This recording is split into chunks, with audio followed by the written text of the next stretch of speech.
Hello everyone, welcome back to another VTOL VR tutorial. Today we're going to be talking about defensive jamming, and ways you can use the jammer in combat to give yourself an edge.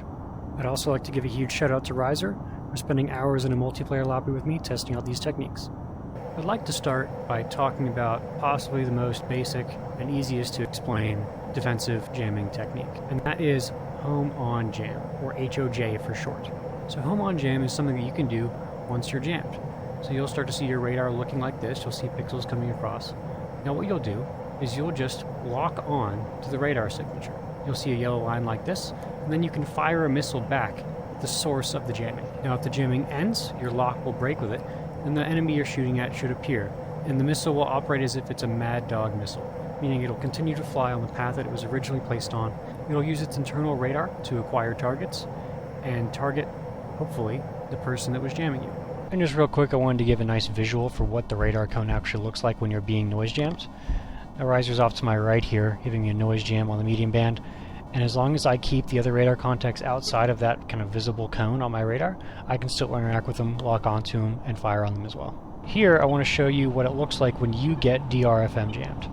So right now it's friendly versus friendly, of course, for testing, but you can see that on the TSD and on the radar, I'm getting multiple radar contacts for one radar target, and they're kind of bouncing around, definitely being confusing. Right now I have radar lock on them, but when I unlock, you'll see that the movement becomes a lot more spaced out, a lot harder to track. It's definitely harder to see, and there are multiple targets there to confuse you.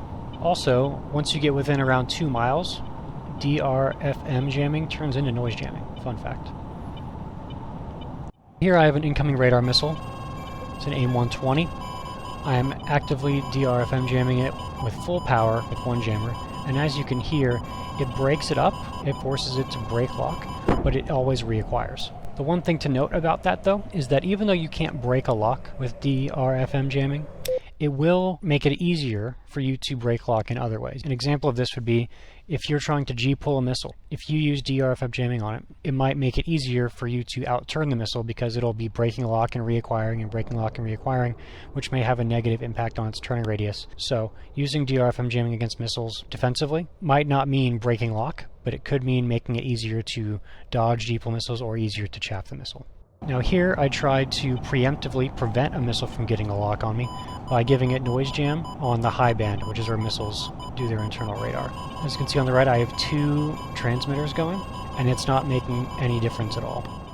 Here are some examples of me breaking locks with SAMs. As you can see, it happens very quickly. Just use DFRM on them, give it a broadcast.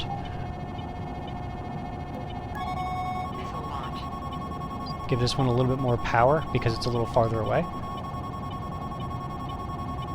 And the lock breaks. And here, again, it's fairly close.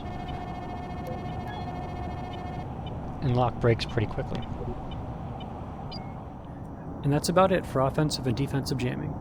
If you know any tips or tricks that I didn't mention, please leave a comment down below. If you have any questions, leave a comment as well. Thanks for watching, and I'll see you next time.